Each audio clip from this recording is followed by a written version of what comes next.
Friends, hello. एक बार फिर से आपका स्वागत किया जाता है आपके अपने यूट्यूब चैनल पर। हम करते हैं नेक्स्ट क्लास हमारी पर्यायवाची की, जो हम कर रहे थे। हमने 4 पर्यायवाची शब्द कर लिए थे। ठीक है, अब हम 5th शुरू करते हैं। देखिए, जो पर्यायवाची शब्द है अब हमारे पास, हमने जो 5th लिया है वो कौन सा है? जल। ठीक है, अब इसमें आप खुद देखोगे कि एक ही पर्यायवाची के साथ हमारे बहुत पर्यायवाची हो जाएंगे। तो आपने बस इसको ध्यान से देखना है वीडियो को। ठीक है, जल। जल का मतलब देखो, अब जल को क्या बोला जाता है? नीर। ठीक है, नीर मीन्स भी जल ही होता है। वारी, वारी। अम्बू, तोय, सलिल। सलिल भी जल ही होता है। ठीक है, पानी, हम इस जल को पानी भी बोलते हैं। पात, अम्ब, उदक, अप, जीवन, मेघ पुष्प। मेघ पुष्प हम कह देते हैं ना, बादल जो मतलब वर्षा करते हैं। ठीक है, तो जल, उसको जल ही बोला जाता है। पय, क्षीर, क्या इस जल के पर्यायवाची हैं।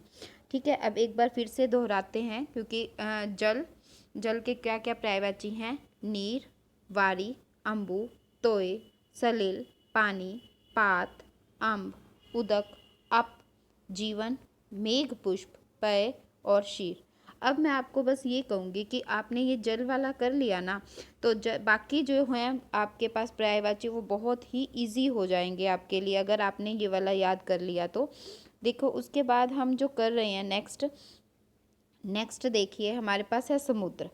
अब समुद्र का क्या करना है? समुद्र में अब हमें पता है समुद्र में क्या होता है, चारों तरफ जल ही जल होता है।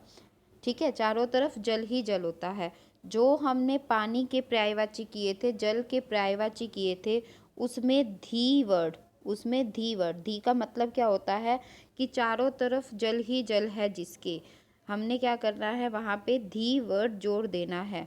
ठीक है, कौन सा वर्ड? धी वर्ड हमने जल के पर्यायवाची में जोड़ देना है, जिससे हमारा जो समुद्र का पर्यायवाची है वो बहुत इजी हो जाएंगे। देखो, नीर हमने किया था, हमने लगा दिया धी, नीर धी। वारी किया था, धी लगा दिया, वारी धी। ठीक है, अम्बू किया था, अम्बू हम जल को बोलते हैं, तो हमने लगा दिया अम्बुधी। तोय, तोय हमने किया था जल के लिए, तो तोय धी लगा दिया हमने। जल तो हमें पता ही है, जलधी। अब देखो, यहाँ पे धी लगाने के बाद हम रत्नाकर, रत्नाकर यानी कि रत्नों का आलय है जहाँ पर, यानी कि जहाँ पर क्या होते हैं, रतन ही रतन मिलते हैं। हमें पता है रतन कहाँ मिलते हैं, समुद्र में मिलते हैं। ठीक है, तो अगर रत्नाकर वर्ड आता है तो बहुव्रीहि समास भी बन जाएगा। ये भी देखते रहना कि हम इनको बहुव्रीहि समास में भी बोला जाता है इनको। नदीश, नदी का ईश्वर है जो, नदी का ईश्वर यानी कि यहाँ जहाँ पर पानी ही पानी, तो नदी का ईश्वर सबसे बड़ा क्या होगा? समुद्र ही होगा। ठीक है, वरुणालय, वरुणालय का क्या मतलब हो गया? वरुण, वरुण का आलय है जहाँ पर, तो वरुण का आलय कहाँ पे है? समुद्र, हम उसको बोलते हैं समुद्र। मकरालय, अब देखो हमने मछली का किया था ना, मछली को क्या बोला जाता है? मकर बोला जाता है। मकरालय, तो मछलियाँ ही मछलियाँ हैं जहाँ पर, यानी कि मछलियों का घर है जहाँ पर, तो मछलियों का घर हम कहाँ बोलते हैं? समुद्र को बोलते हैं, ध्यान रखना है, समुद्र को बोला जाता है। क्षीर निधि, ठीक है, क्षीर निधि किसको बोला जाएगा? समुद्र को बोला जाएगा। हम समुद्र को सागर भी और सिंधु भी बोलते हैं। तो एक बार फिर से थोड़ा सा रिवाइज कर लेते हैं कि समुद्र को क्या क्या बोला जाता है। ठीक है, नीरधि, वारिधि, अम्बुधि, तोयधि, जलधि, रत्नाकर, नदीश, वरुणालय, मकरालय, क्षीरनिधि, सागर और सिंधु। ठीक है फ्रेंड्स, ये हो गया हमारे पास समुद्र का, जो आपको बहुत ही इजी लगा होगा। अगर आपने जल के याद कर लिए तो उसके बाद आपको बहुत ही इजी लगेगा समुद्र का भी। उसके बाद एक और आ जाता है जिसको हम बादल बोलते हैं, जो जल से ही रिलेटेड होता है। ठीक है, तो बादल जो है वो भी इसी से ही रिलेटेड है। इसमें हम द वर्ड लगा देते हैं। क्या लगा देते हैं? द, यानी कि जल देने वाला। ठीक है, द वर्ड लगाते ही जल देने वाला, या धर वर्ड लगा देते हैं। ठीक है, जैसे जो पानी के हमने किए थे, जल के किए थे पर्यायवाची, उन्हीं के साथ या तो द लगाया जाता है या धर लगाया जाता है। जैसे हमने फर्स्ट कर दिया कौन सा? नीरद, नीरद मतलब कि नीर देने वाला, पानी देने वाला। तोयद, तोयद भी पानी देने वाला हो गया। अम्बुद, हम जल को अम्बु बोलते हैं, द लगा दिया। प्योद, पानी देने वाला। ठीक है, वारिद, ठीक है, हमने क्या किया, सिर्फ द लगाया, जल के याद करते ही हमें काफ़ी सारे याद हो रहे हैं पर्यायवाची। अब देखो, अब हमने धर लगाना शुरू कर दिया, अम्बु के साथ में धर लगा दिया, अम्बुद लगा दिया, चाहे अम्बुधर कर दिया, धराधर, ठीक है, जलधर, वारीधर। अब उसके बाद अब्र, हम पता है हमें बादल को हम घन भी बोलते हैं, जलद, जलद जल देने वाला। ठीक है, तो ये जल्दी से याद हो गए ना आपको। तो इसको अब दोबारा देख लेते हैं, नीरद, तोयद, अम्बुद, प्योद, वारिद, अम्बुधर, धराधर, जलधर, वारीधर, अब्र, घन और जलद। ये हमारे हो गए बादल के। तो बहुत इजीली हमें क्या हो रहे हैं, लर्न हो रहे हैं पर्यायवाची, जिसमें बहुत सारे, अब जो मैं पर्यायवाची आपके लिए लेकर आई हूँ ये ऐसे हैं कि मोस्टली आपको इसमें सारे पर्यायवाची, इसके अलावा कुछ ही पर्यायवाची कभी बचे होंगे, क्योंकि मोस्टली मैंने क्या किया है, मोस्टली कोशिश की है कि आपके लिए सारे पर्यायवाची साथ ही ले आए, क्योंकि अगर कोई पेपर में आ जाता है तो हमें ना पता हो, तो ऐसा नहीं रहेगा। मोस्टली इसमें सारे पर्यायवाची क्या हैं, आ चुके हैं। ठीक है, तो नेक्स्ट हम देखिए, नेक्स्ट क्या कर रहे हैं, कमल। नेक्स्ट कौन सा है, कमल। अब कमल को भी आप देखोगे तो वो जल से ही रिलेटेड है, कमल भी क्या है, जल से ही रिलेटेड है, तो इसमें भी वही चीज़ आएगी।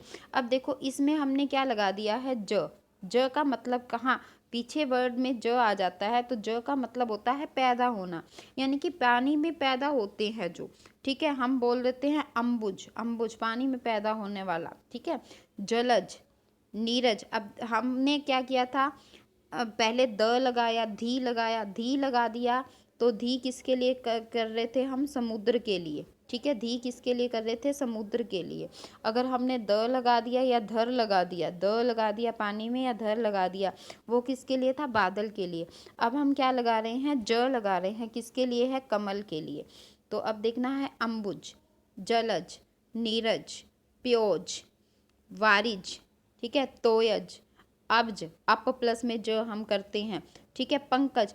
अब पंकज का मतलब देखो, पंकज पंख होता है कीचड़, बाकी तो हम पानी के उसमें कर रहे हैं, जल के पर्यायवाची में कर रहे हैं, बट ये पंख जो है, क्योंकि अब अबज देखो, अब्ज जो है अप प्लस में ज, अप को हम पता है हमें कि अप को हम क्या कहते हैं, जल कहते हैं, तो जल में पैदा होने वाला ही हो गया।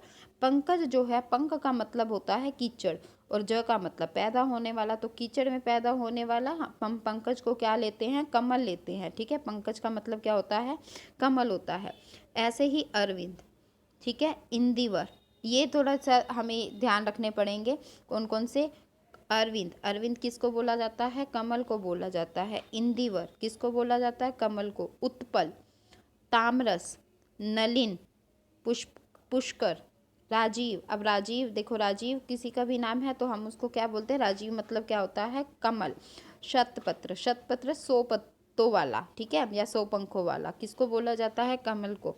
सरसिज, अब देखो सरसिज आ गया है, या सरोज आ गया है, या सरोरुहु आ गया है, तो ये सरसिज, तो सरसी के पीछे ज आया है। सरसिज का मतलब क्या होगा, तालाब में जो पैदा होता है। ठीक है, तो कमल तालाब में भी तो पैदा होता है ना, जल तो तालाब में भी है, तो सरसिज बोला जाता है, कमल को सरसिज भी बोल दिया जाता है। जलज, नीरज, ये तो होता ही है, सरसिज भी बोल दिया जाता है। सर मतलब तालाब, तो सरोज, सरोरुहु, ठीक है, ये भी कमल के ही हैं। तो कमल के यहाँ तक तो हमें पता है, कुछ हमें याद भी करने पड़ गए, कौन से करने पड़ गए, जैसे अरविंद है, इंदिवर, उत्पल, तामरस, नलिन, पुष्कर, राजीव, शतपत्र। ठीक है, ये क्या है, कमल के ही हैं। उसके बाद हमने पानी में ज लगाया था, और तालाब के आगे हमने क्या कर दिया, ज लगा दिया या रूह लगा दिया, तो वो भी कमल का ही है। तो ध्यान रखना एक बार, फिर से अगर हमने एक बार मैं फिर से आपको ये बता देती हूँ कि क्या क्या हमने किया था। बस जल के आपको याद रखने हैं, जल के याद करते ही आपको क्या हो जाएंगे, समुद्र, बादल और कमल के भी पर्यायवाची याद हो जाएंगे।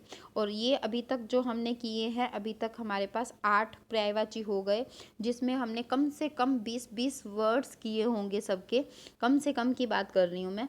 ठीक है, मतलब 10 तो मिनिमम हमने हर एक के पर्यायवाची में कर लिए हैं, 10 से 15 के बीच में। तो अब 8 हो गए, इसके बाद 2 और करवा के 10 पर्यायवाची शब्दों का। और ये ऐसे पर्यायवाची शब्द जो हम कर रहे हैं जो पेपरों में मोस्टली देखे गए हैं।